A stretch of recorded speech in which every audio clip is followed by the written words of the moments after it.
Welcome, everybody. If I'm picked up a little bit too loud, I'm more than happy to move this backward or forward as the case may be necessary.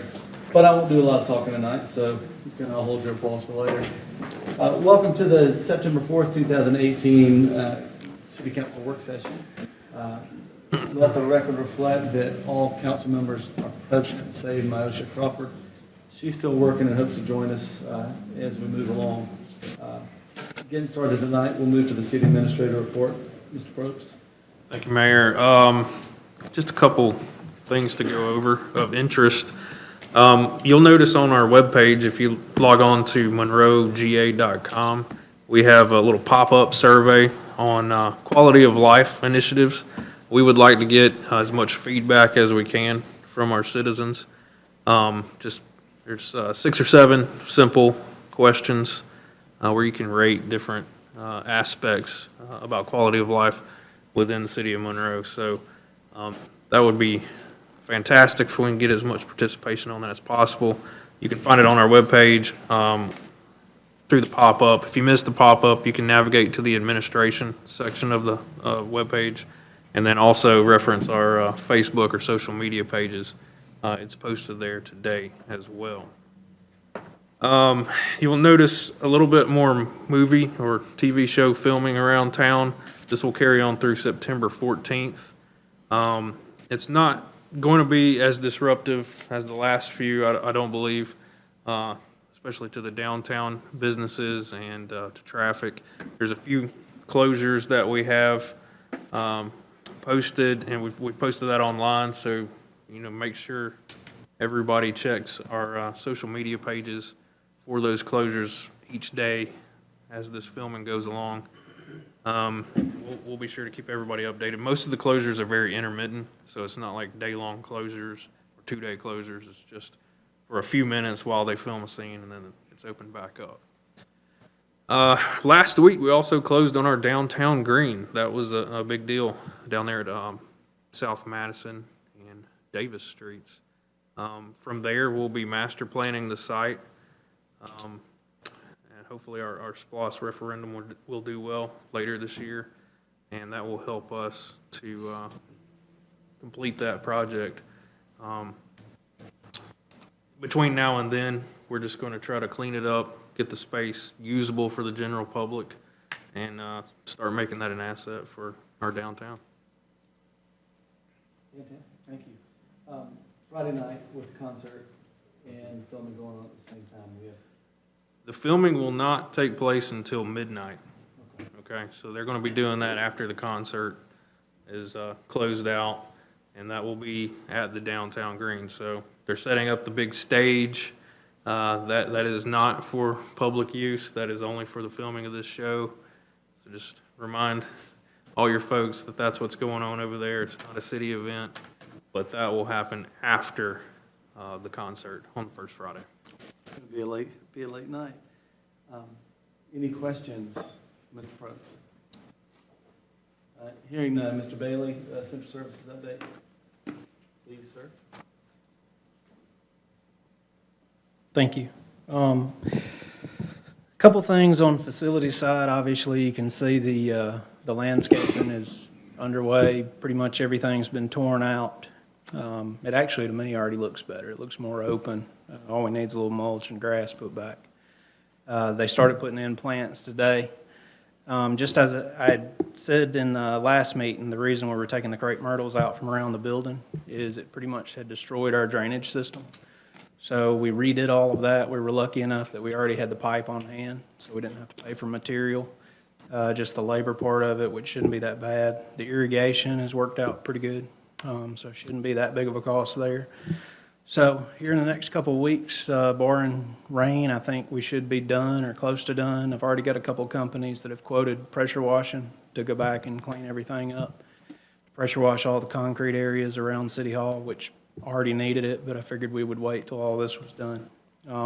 2, in October, you'll see the police department, which will be we'll ask for approval for everything on the exterior of the roof, HVAC system, everything that we agree to with Sizemore, and then on the design.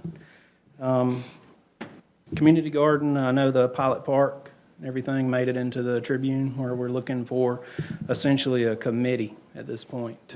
So if you know anybody that's interested, have them call Katie Sanders. Her contact information's there. If you don't have it, feel free to call me and I can get it to them. And then Tinker Garden actually had their first 2 trial classes at Childers Park over the last 2 Thursdays. They managed to have 2 families, I think, with 7 children. The first one, this last one, was 3 families, I believe, with 11 children, and they actually start their first official class paid for September 13th, and it'll run all the way through November 1st. So, successful event and something good to kind of show off our largest city park. So, any questions, I'll be happy to answer. Comments, questions? I do have one, pressure washing, talked about around City Hall. Have we talked about doing pressure washing on the sidewalks downtown? We did. Those same couple of companies that I had quote, essentially what I had them do was quote the block here that's City Hall that goes from Walton Street to Highland, from Wayne to Broad, the entire, everything concrete.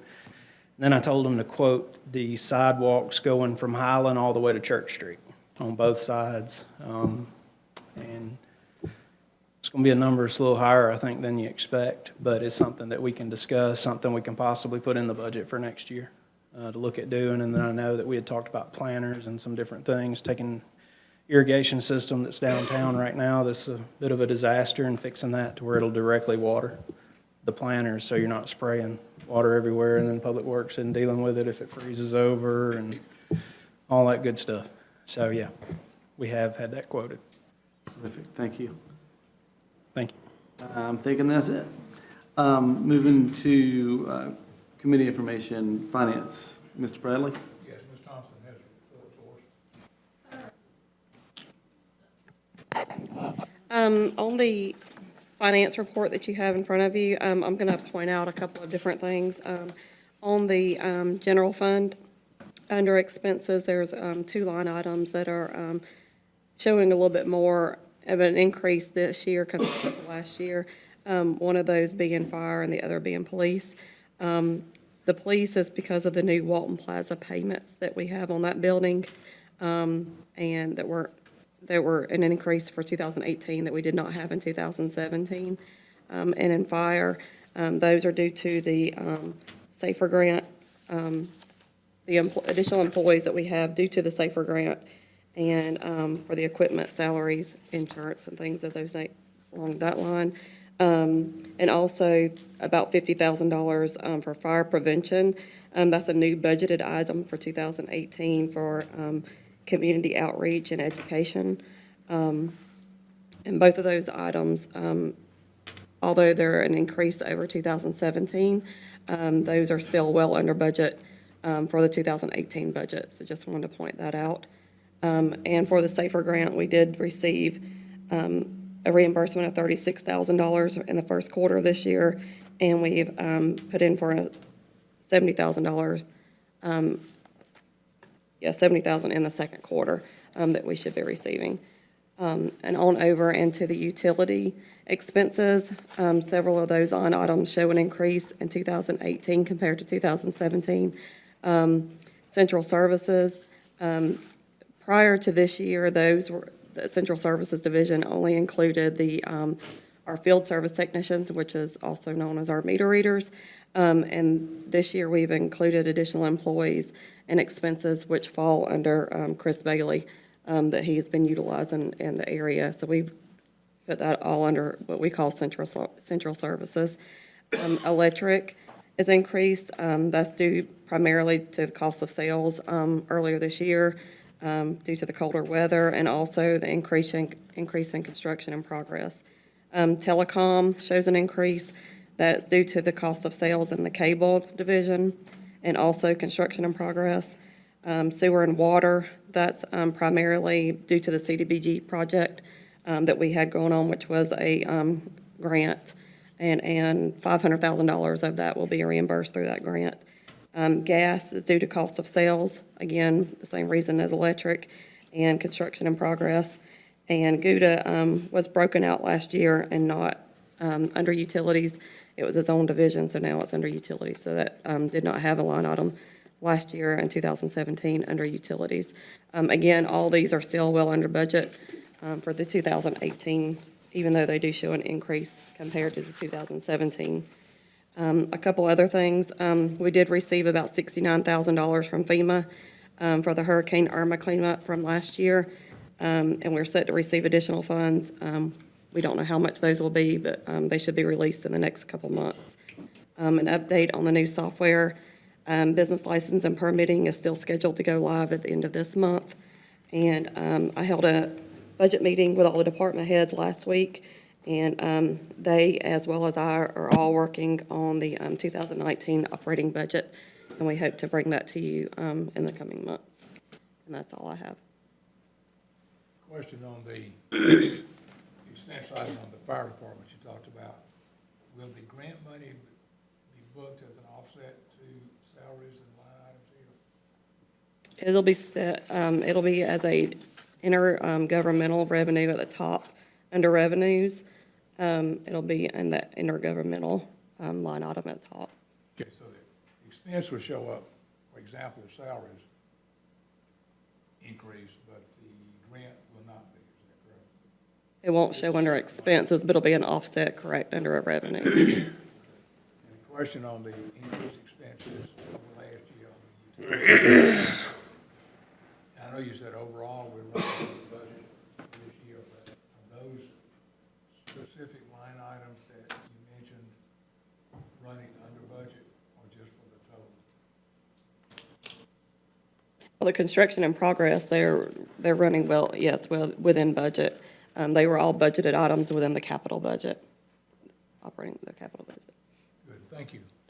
Thank That's you. all we have. Mr. Bradley, Ms. Thompson, you may want me to wait till public safety, but $50,000 additional funding for the fire department for community outreach? Yes, that is under fire prevention, that is, and Bill can chime in on that, because he's more of an expert on that than I am. I'll come back to you in public safety. But it was something that was taken out of the budget several years ago, and then put back in for 2018, from my understanding. Okay. Thank you. Moving on to Mr. Garrett for the airport committee, please, sir. Chris Bailey, projects and updates. We meet again. I was going to update fuel sales. The report you have shows that we had 80 transactions, a little over 2,000 gallons. Because of the way the dates work, we actually ended up with 92 transactions for the month of August, 2,400 gallons, and made a little over $10,000 in revenue, which is pretty good considering increase in price because costs continue to go up. A little bit of an update on what we approved last month, the East and West Apron paving projects that we have at the airport that we received 75-25 money from state and federal in grants. Everything is approved right now. We've got to get the attorneys to look over the document that's about 600 pages long. And I hope that comes in pretty cheap. And we should get all that rolling once we have a pre-construction meeting. And hopefully sometime this fall, we'll start paving. Committee update, the committee that was approved and put into place last month, we had our first meeting August 15th, and it essentially was just a historical and kind of an update meeting to explain to them how we go about our CIP and project list, how we build priorities, how we accomplish the things that we accomplish within the budgets that we're granted each year. And then the only other item I've got is the T-hanger advertisement and bid that's currently out that I will bring back to you in October. And unfortunately, I look for the cost to be somewhere around $475,000 to build an 8-unit T-hanger. So that's a decision we'll have to make. I know it'll have to be a project that's done with a loan that we will have to take out and pay, but at the same time, we can fill the hangars. So it'll just have to be something for consideration and discussion based on what the final project price comes in at. So I'll be happy to take any questions. Hearing none, thank you. Mr. Dickinson, Public Works. Solid waste. Hey, thank you, Mr. Dixon. Want to update project list at the transfer station. Two of the items still pending, the drainage project and the resurfacing of the concrete tipping floor, which would be next year. We're proposing, put it in our CIP. The catwalk is done. Repairs of the scales is completed as of August 10th. The push wall inside the building is completed. We got a little anchor that the street department's gonna finish that up, a little anchor they need to anchor down. Also this week, we started a new vendor, took over our hauling at the transfer station. Choice Attaway is replacing CEI. We're expecting a whole lot better day-to-day operation once that transition is complete. Strap tie funding, we'll be submitting our final report to submit reimbursement for the strap tires. And hopefully that'll do us good for what we put into it already. And we are really going to be concentrating more because of some mosquito issues, West Nile virus, so that usually attract mosquitoes, so we'll probably hit that pretty heavy in the next couple months. On the collection side, just want to mention that past few weeks, our bulk trash and yard trim has been a little bit off schedule. We're going to make some adjustment for the next few weeks that we believe it's going to get us back on track. On the curbside recycling, I'd like to thank the citizens for responding to the sudden changes that happened and continue to participate. One thing we want that probably will help us is to make sure all your items are loose in the bin. And the little plastic bags, the Walmart bags and the grocery bags, they need to be removed out of the bin. Those cause problems in the MRF stations. They tangle up the machinery. The Walmart bags, Walmart do have a drop-off. You can just drop them off there. And the little bags make good trash cans at home. Trash bags at home and in your car. And that way you won't throw it all over the street. So put them in your car and just use it for a bag that way. And the only other thing I have is we're on our modified schedule this week. Tuesday and Wednesday customers will be picked up tomorrow. Thursday customers will be on schedule. And I take any questions. Now, I have a quick question. Now, how many times a year do we accept tires? Well, we have a curbside program, and the amount of tires we're accepting at this point is 5. Anything over 5, there's a surcharge, $3 surcharge to help with the cost. Now, it's not an amnesty program, but we do have a program like during the Great American Cleanup that we'll accept them during that time around in the spring. But they are not allowed to be brought at the transfer station. So if anybody bring them to the transfer station, that cost is $125 a ton, or $10 per tire. So they can put them roadside? Yeah, we do have a curbside program where they can put them at curbside, and we do have a measure of tracking how many is showing up kind of regular. So 5 is the limit. You got 2 cars, maybe 10 tires, anything that past that per year, you're probably over the limit. If they're expensive to get rid of, that's one of the reasons why we did apply for the funding, to help some of the costs for reimbursement. But we don't want them on the curb. We'll do everything we can to get them off the curb, no matter what it takes. We're not going to leave them there, but we will pick them up. I appreciate that. I didn't know about curbside. I thought it was just that once a year on the Great American Cleanup. Anybody else? I did have a question about glass recycling. Are we moving forward with finding? Yeah, I've contacted the Strategic Material in Houston. They can drop us a bin, and they charge like $290, to get rid of them, and whatever the difference is, whatever we collect and make money off, we can make money off of it. But our issue right now is getting them from the curb. Just find a way to get them off the curb. But we can get them to a site, but that's the challenge right now.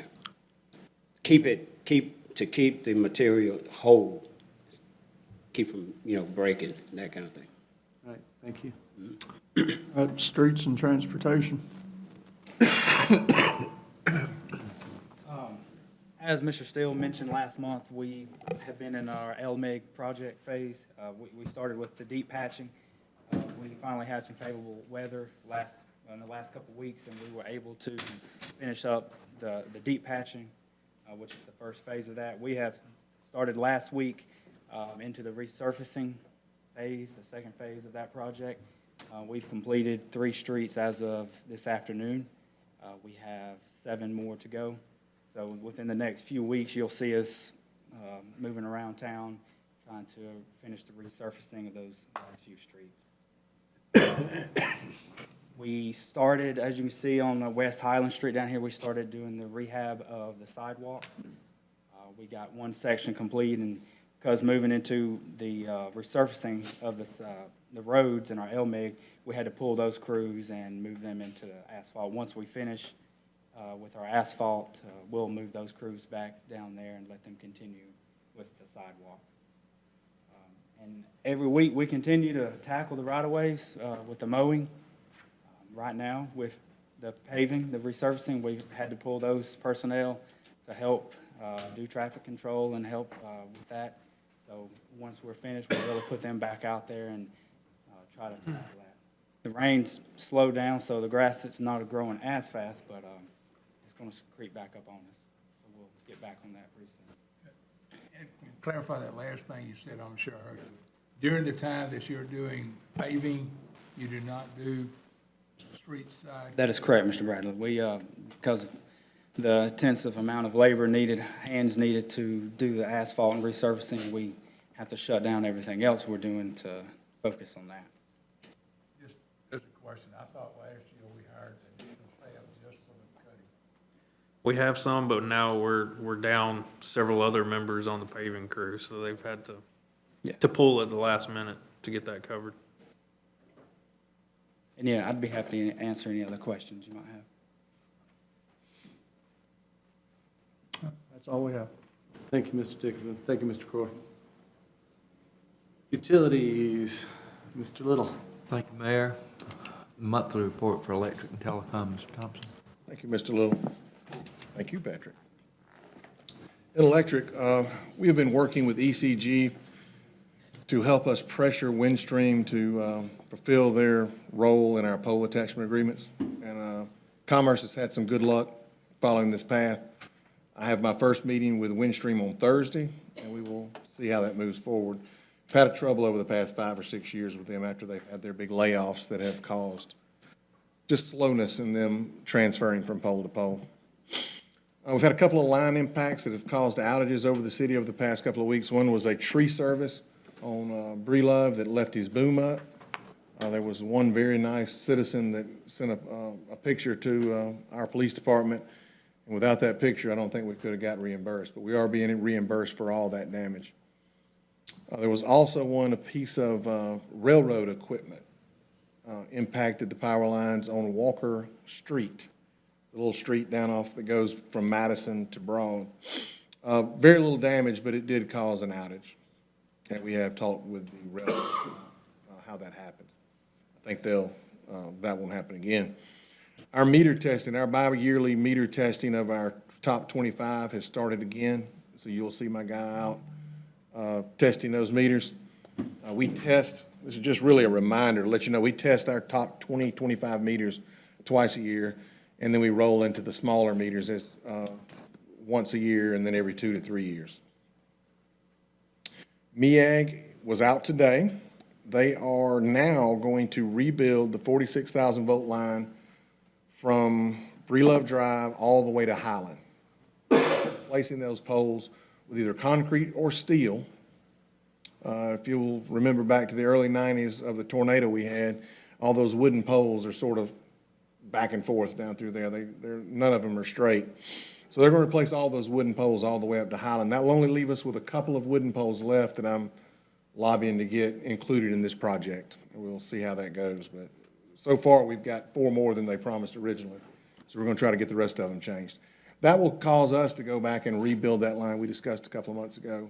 I'm waiting for MEAG to finish, because what I wanna do is match their construction spec. If they go down through there with a steel pole, I'd like to go in there with a steel pole, just to make the view look the same going down that roadway. So we're waiting for them to finish design, and we'll come back to you once that's done. We have started the design for the fiber loop, or fiber ring that's in this year's CIP, going from Ammons Bridge all the way over to the head end at 420 North Broad. That will loop around, if approved, down Ammons Bridge, across Alcova Street, down Walker Drive, across Highway 11, over to South Madison, then back to our head end. It's about 54,000 feet so far designed. And I'll bring that to y'all either next month or the month after. Next month, we'll be bringing quotes for our CMTS redundancy, which will allow us to increase the bandwidth to the cable modems and cause a complete redundancy in the cable plant in case something catastrophic happens to one site or the other. And we continue to convert telecom customers in the downtown core to fiber to the X. It's going well. It's testing great. Everybody we hook up is getting in that 800 to 900 megabits either way. Now, they're not all buying that, but as we hook them up, we show them that it's capable of it. And it's finally working out to where we want it to be. And I'll take any questions y'all may have.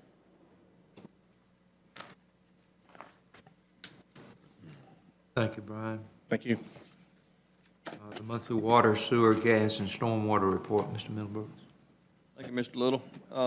Just a couple of things I want to update you on. The Highway 11 78 gas main relocation is complete. The city system has been, we've actually been running off the new pipe for about a week now. Contractor will start removing the old pipe from the bridge next week. And we'll finish this thing up, start tearing the old building there on the corner of the warehouse. We'll start removing that and clean that corner up. Also, we was awarded the 2018 CDBG last week, $750,000 this year. That's to replace the sewer along South Madison Avenue, Stoke Street, Knight Street, Lawrence Street, Pine Park. I think that's got them all. So that we'll get started on that and design work. And then Olympia Way sewer collection, we're down to 1 pool. We'll finish that job up this month and wrap that one up. And the water plant remodel for the new office space has moved along very well. We, 4 systems in, walls are up, the rough end plumbing's done. So far, everything's been done by city staff. Currently taking bids on the electrical and the heating and air and the sheetrock. And that's all I've got. Got any questions, I'll be more than happy to answer those. I think you probably don't get enough praise for all the work that you've done over at 5th and 6th Street, because I know that would be a headache with the weather, but had a gentleman come in today, Mr. Coleman, to tell me how much he appreciated the work that your team's done over there. And Turned out really nice. I thought they finished paving 5th on Friday, I believe it was. And only like some cleanup and be done. well, you have some happy really folks good. over there, so thank you. Turned out real well. Thank you, Rodney. you. Your next item is a request for a purchase of a truck for stormwater. We'll pull that. Yeah, we're gonna pull that for tonight. Check out some other options Okay. instead. Mr. Thompson, you have a request for this Singular Wireless PCS LLC. Yes, sir. This is exactly like the other agreements. I told you, as I told you last month, you'll be seeing more of these. These are the carriers getting ready to have a legal way to attach to the poles. This is, again, only covers our engineering and safety and responsibility as to the pole. This is Singular. This is AT&T's arm that will be that is requesting this. So you may see these guys first, but every city's getting these. And right now, I don't see them getting to us for 2 to 4 or 5 years. But I could be wrong. It's virtually the same agreement that we. Virtually the same agreement. Again, it does not limit your rights now to limit the location of these devices, these 5G devices. But this is mainly just this is only the engineering and safety aspects of the pole attachment. So they can attach their fiber per these agreements or the 5G equipment per these agreements. But this is only the engineering, operations, and safety side of that location. I just need a way to make sure if y'all do, or the state decides where these things can and can't go, what is the safe and logical process for them to attach to the pole itself? Are there any questions for Mr. Thompson on this? I do have one question regarding these pole attachments, and I'm glad we're addressing this now. If we approve pole attachments for 5, 6, 7 different companies, how many are we allowing on one pole? Per the FCC 1996 Telecommunications Act, anybody that's willing to pay for the pole to be made safe for them to be on it. So it could be a bunch. What's going to happen, I think, I've got a meeting tomorrow, actually, that's discussing this.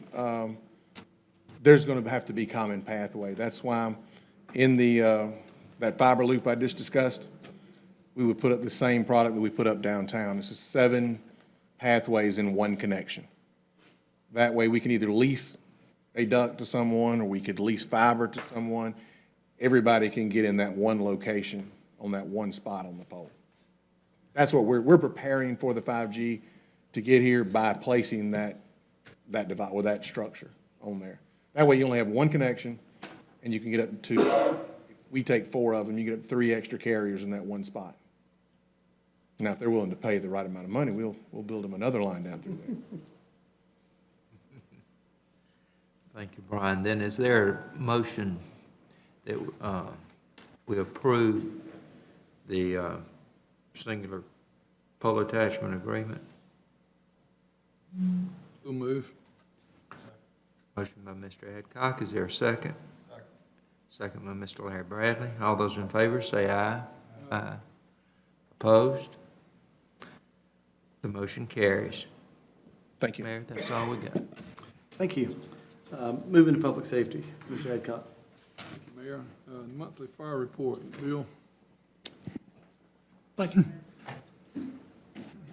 For the monthly fire report, as you can see, if you have any questions with that, I'd be glad to answer it. Otherwise, just to give you some updates on the fire department, the testing we've done on the burn building is pretty much complete at this point. We're going to do a couple more smaller burns just in-house.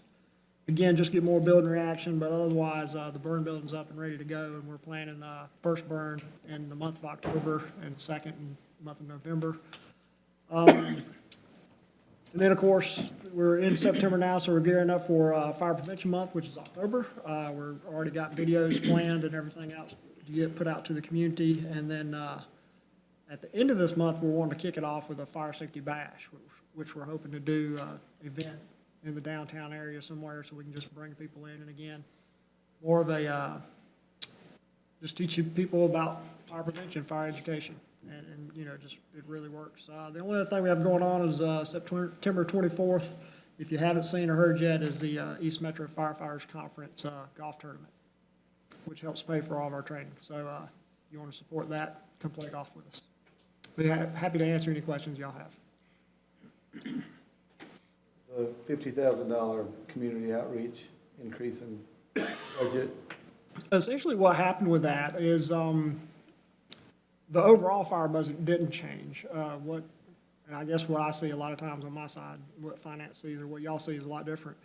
The overall budget didn't change, but when we created the fire marshal's position the following year, what we basically did is we created an entire different division for that. And so we pulled money from the fire budget over to one side, and I guess on the finance side, it looks like it's just all community risk reduction or fire prevention.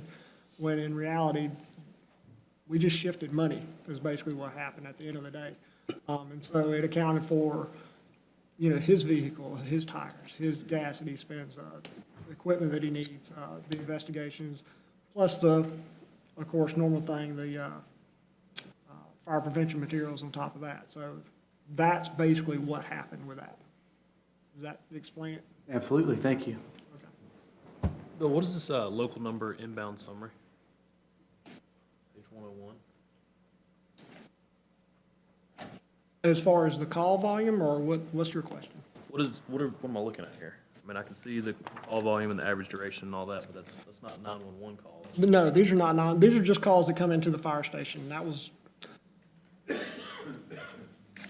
why we report that to council, I have no idea. We've been doing it for years. But these are just calls that come into the fire department, and we probably get one or two a week where somebody's actually having an emergency, and they do call the fire station instead of 911. And we still have them just walk in the front door as well, but it's just the inbound call summary is coming into the fire station. Gotcha. Thank you. Any other questions from anybody?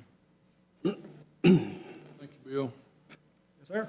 Monthly police report, RV. Yes. As you can see, we did have a pretty busy month for the month of July. We answered 3,469 calls for service. You guys have the numbers before you. You can actually see the breakdown of those calls. We had participated in 494 hours, training hours at the PD. One of the things I wanted to point out too on the court cases here are Part 1 crimes, which is your more serious and violent crimes. We're down by 36% from 2017, 2018. We did make 93 arrests this month. 91 of those was adults, 2 of those were juveniles. We issued more warnings than we did citations, which I think is pretty good. We picked up 160 pounds of trash, and we participated in over 13 community events, one of which that I think went really well this year was the bicentennial event out at Athens Tech. We were able to utilize our canine units and our bike patrol units. I don't know if you've seen our bike patrol units, but we've actually upgraded those this year with the blue lights. They actually even got sirens on them. But that helped with the flow of traffic, managing people, and I think it made people feel a lot safer on a huge event like that, seeing the heavy officer presence, and also helped with, again, the flow of getting people in and out.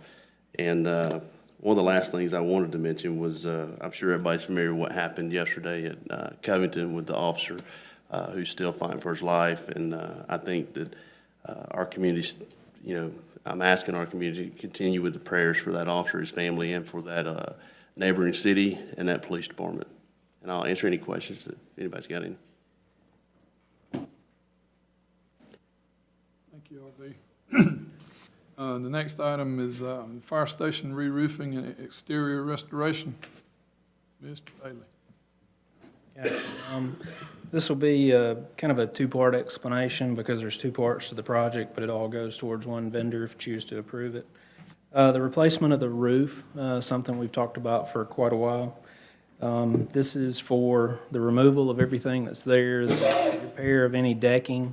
It's a 30-year warranty shingle, it's flashing, new ridge vents, repair to any other damaged areas. Veterans Builders was actually the low bid at $99,999. And then upon completion of that, we generally use the same bidder, but there was such a disparity. To do that, we could save $15,000 roughly, to then do what we had done at City Hall and the community building over the, I guess, last year, year before last, completely redo the exterior. To the point that we pressure wash, we go back, we paint any fascia boards, and fix soffit, just anything, kind of redo it, make it all look new. Go back, paint anything, fix any damaged areas. And that bid came in at $14,827 to Pride Roofing that will follow Veterans upon the roof. The funding was originally requested and put in the CIP at $60,000. Obviously came in a little bit above that. The difference in what we spent by leasing the rapid response vehicle and then just a little bit of capital money shifted over will cover and meet that difference to be able to complete the entire project if council chooses to. So asking for approval to proceed with that project. The additional difference can also come from the current SPOS in public safety. Where are these two companies located? It's a good question. I am not real sure where veterans, they're all Veterans is out of fairly, Conyers. yeah. Conyers, Veterans is out of Conyers. I'm not sure about Pride Roofing. This will be the first time we've used Pride. Did no local firms bid? Well, the way we do this, we go through Garland, and they actually have some local firms that are a part of the bid process through U.S. Communities, but none of them bid. We have The way used they local set it up. before through this process, but we just didn't get any participation. We have used local through this process before, but we didn't get any activity in the process for this project. I just think we've got a couple of local firms that do large commercial roofing. I'm surprised that we couldn't get at least a bid. One of them, we've had some issues with before. And they are a member of this U.S. Communities and were left off of this intention.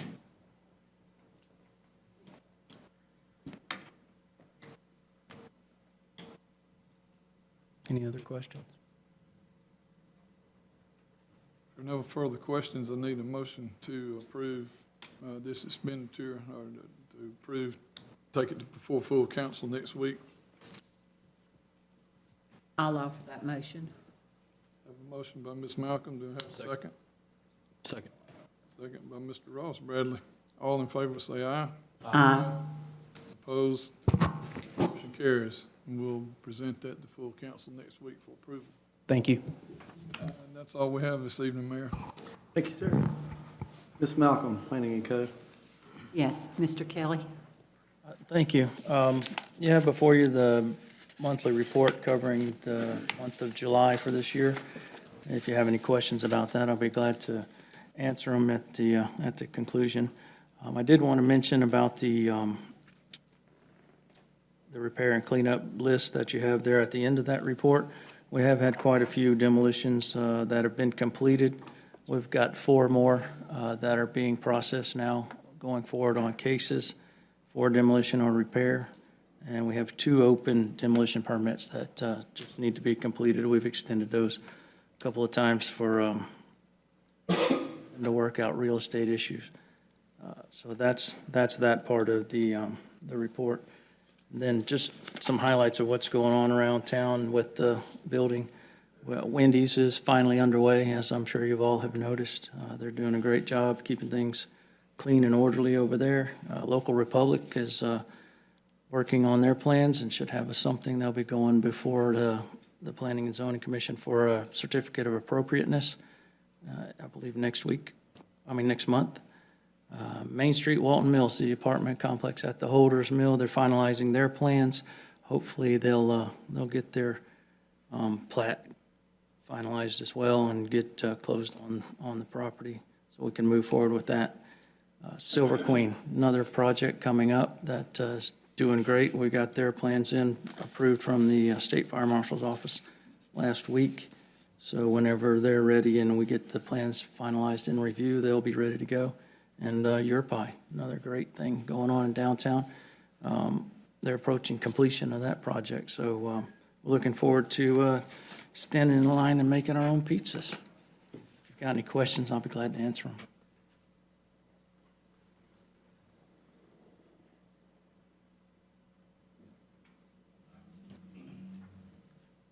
I think we're good, Ms. Malcolm. I think, yes, I'm sorry. That's I was- okay. Thank you.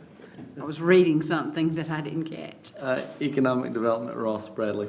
Thank you, Mr. Mayor. I think Ms. Crosnick has a monthly economic development report for us. Thank you, and I apologize. You'll see on your sheet some random letters were left off when I printed it. So it's kind of an interactive fill-in-the-blank report this month. That 4th point is the GIC conference in September. Also, just want to mention, we did get a downtown award again this year for design excellence for our Places to Play project in the alleyway. We received that a couple weeks ago at the Georgia Downtown Conference. Our concert in August was back on the lawn, went well, and we're ready to go for the concert this Friday night on the lawn in front of the courthouse. And then we also completed our Downtown Development Authority annual retreat, and you'll find attached the community work plan. This is the format that DCA asked us to put our strategies and plans in. It was very effective for us last year. You can read that, and please ask me any questions. I'll be happy to follow up here or after the meeting. It's very detailed. We plan it out, and our board will kind of tackle these throughout the next 12 months. But the main priorities, just want to highlight, the first one is to implement our parking enhancements and ideas. Last year, we did a lot of research, and this year, we're kind of looking at some additional signage, wayfinding, and lot signage to advertise our public parking. And then also, we would love to bring before council and encourage a new system for monitoring the 2-hour parking that we've done research on. Also, the second priority is to encourage infill development and redevelopment off Broad. This is a continuation. Part of these are some of the restaurants that are going to be off Broad Street. That was part of that in the last 12 months. This year, what we really would love to see is housing, either more mixed use, more lofts, more connected housing. That's the next thing we see needing with our growth in restaurants and commercial. We need customers that are here. And then the third priority is to create new entertainment draws. We focused on physical installations in the past 12 months. The next 12 months, we're going to enhance some of our events and do entertainment draws that'll be connected to events. So that's our plan. We're excited about it as a board, and think it's going to be effective for us again. Other thing I want to mention and remind everyone is with this GET conference in Athens, Monroe is the bus tour. So all of the other cities throughout the state and DCA and UGA, other organizations that are there, they will be coming to Monroe for a tour of our housing and what is here. And then we'll end with a community reception. That'll be on Wednesday, September 26th. The reception will be at the Wayfarer Livery Stable. Would love for all of you to be there to talk about Monroe and to meet all the different attendees. I'm sure they'll have lots of questions and excitement after driving around and kind of seeing that we are a community in progress with our housing, but we have a lot of really unique things to show and be proud of. So I'm happy to answer any questions you have. Thank you, Mr. Croswick. Sadie, no question, just wanted to congratulate you for the award for the Places to Play campaign, and please pass the congratulations to the DDA committee. I know they all worked really hard too. They did, and that was made possible by individuals in the community donating money as well as local civic groups. So this community really made it happen, so thank you. Yes, ma'am, thank you. And will we get a reminder about the reception? Okay, thank you. Moving on to items of discussion, public hearing rezone, Mr. Kelly for 203 Bold Springs. Yes, sir. Thank you, Mr. Mayor. This is a rezone request by the Grace Fellowship Church, and it's basically taking a long-standing dilapidated property that hasn't really been utilized to its full potential and making it something a little bit more mixed use. But the current zoning is a planned district already, but it just didn't include their plan. So they're having to rezone it to a plan that will work for the mixed use that they want to do with their church and other uses on that property. So that's what that one will be all about. Terrific. You want to go ahead and move to 416? Yes, sir. And that's John's Supermarket, and they're looking for a variance on the setback requirements for the building. They want to expand all the way out to close to the sidewalk, and they're going to be demolishing the old John's Supermarket and the little strip center to accommodate parking. And the variance will be a request for that setback variance.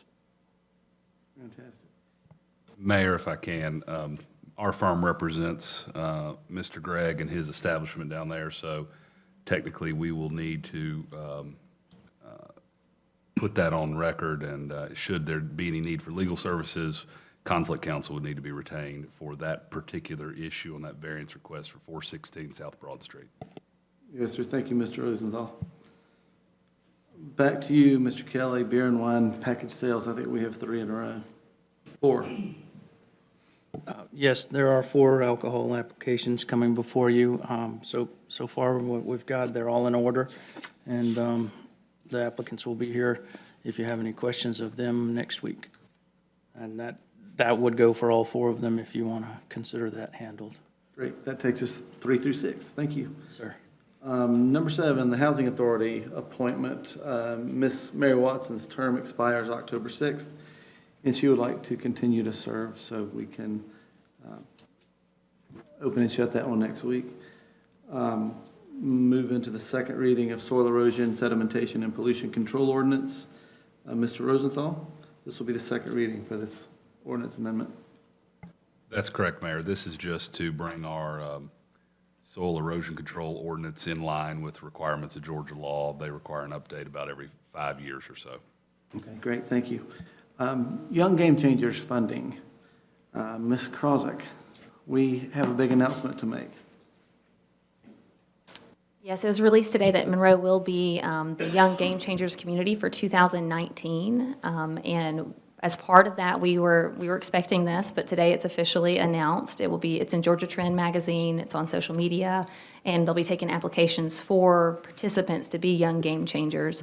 And Chris Vaughn, who's the director of Georgia Forward, which is the organization that puts on the Young Game Changers program, as well as the Georgia Forward Forum, which is coming up in October. And I have some of these, I'll pass these out at the end if anyone would like to go to kind of see what Georgia Forward does. But I wanted Chris to kind of answer any questions that you may have about the Young Game Changers program. And then next week will be before you for funding, for us to host it. And also want to mention that the Development Authority of Walton County has already agreed to partially fund this alongside of us with $12,500, and we'll be using those funds to leverage additional sponsorship from industries in Walton County. So here's Chris.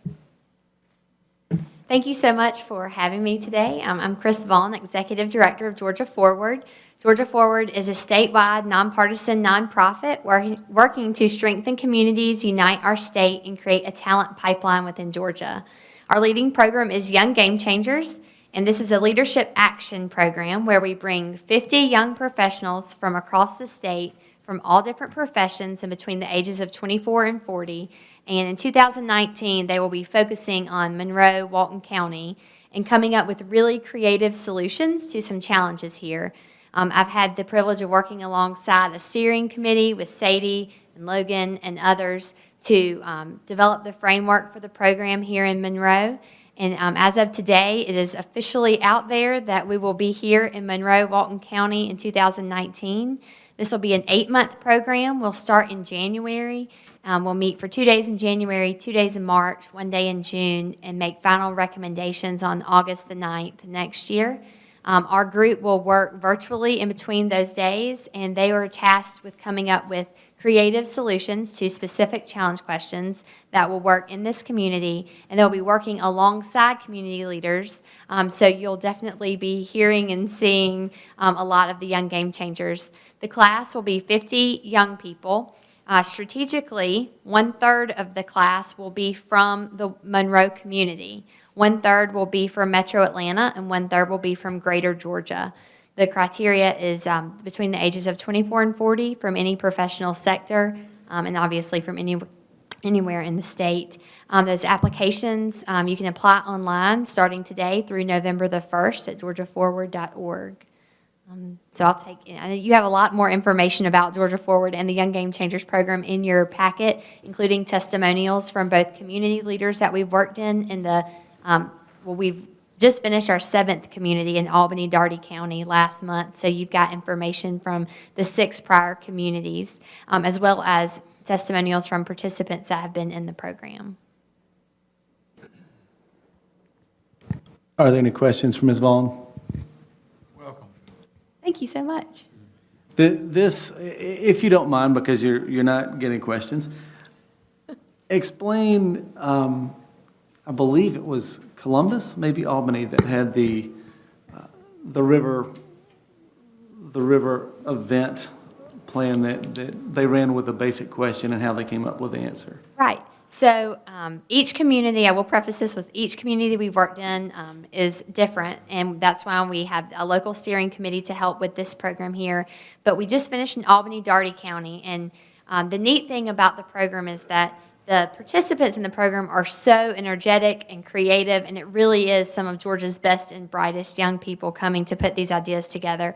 What the mayor is referring to is the challenge question for Albany. One of them was how to connect the community using natural resources. And it was not specified which natural resources that we were talking about. And so the class is first tasked with really breaking down their question and identifying which each section means. And they took the stance, the Flint River runs through the middle of Albany, but that wasn't their first natural resource that they focused on. The first natural resource was the people.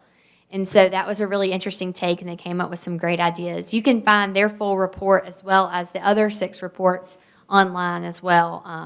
So I would also like to add that at the end, when we make our final recommendations to the community, there will be 12 big ideas presented. Each idea will have an action timeline, a proposed budget, potential funding sources, measures of success, and expected impact. So you can expect about a 100-page report at the end of this that is very detailed, recommendations that we'll be giving to the community. Great, thank you. We're excited that you're here. Thank you. Next, items requiring action, Logan? Yeah, so before you is a resolution we need to pass as part of the Transportation Alternatives Program grant that you approved last month. We have to have a separate resolution to go along with the application that has already been submitted. And again, this was for the streetscape funding, potentially, that would run from Marable Street down through downtown, connect this leg back over to East Highland, then back down North Lumpkin to give us that continuous flow for the streetscape look in downtown. Our estimated 20% match would be roughly $572,315.15. So I will quickly read through this resolution, so bear with me a moment. Whereas the City of Monroe seeks to develop a long-term vision for creating a vibrant and sustainable downtown by promoting economic growth, providing pedestrian-friendly mixed-use development, enhancing connectivity, ensuring multiple transportation options, and whereas the city seeks to foster pedestrian use of the town center and connectivity of travel modes, thereby integrating walking, transit, bicycle, and vehicle travel. Whereas the construction of the Monroe Downtown Streetscapes project is a vital element in encouraging healthier and safer transportation options for residents and visitors to the City of Monroe. Now therefore be it resolved by the Mayor and Council of the City of Monroe, Georgia, that the Mayor and Council supports the City of Monroe application to the Georgia Department of Transportation for a grant through the Transportation Alternatives Program to implement the Monroe Downtown Streetscapes project. Now therefore be it resolved by the City Council of the City of Monroe, Georgia, that the City of Monroe will provide the required 20% match for this project should grant funds be awarded. In witness whereof, Mr. Mayor would complete that. Thank you. I need to entertain a motion. I'll make the motion to adopt the resolution as stated. I have a motion on the floor by Mr. Dickinson. Do I have a second? Second. I have a second by Mr. Adcock. Any discussion? Hearing none, all in favor signify by saying aye. Aye. All opposed, like sign. Motion carries. Thanks so much, everybody. Now I need a motion to adjourn to executive session, please. Mr. Bradley, and a second by Second. Ms. Malcolm. Any discussion? All in favor signify by saying aye. Aye. Opposed, like sign. Motion carries. We'll adjourn to executive session, and we'll start that in about 5 minutes.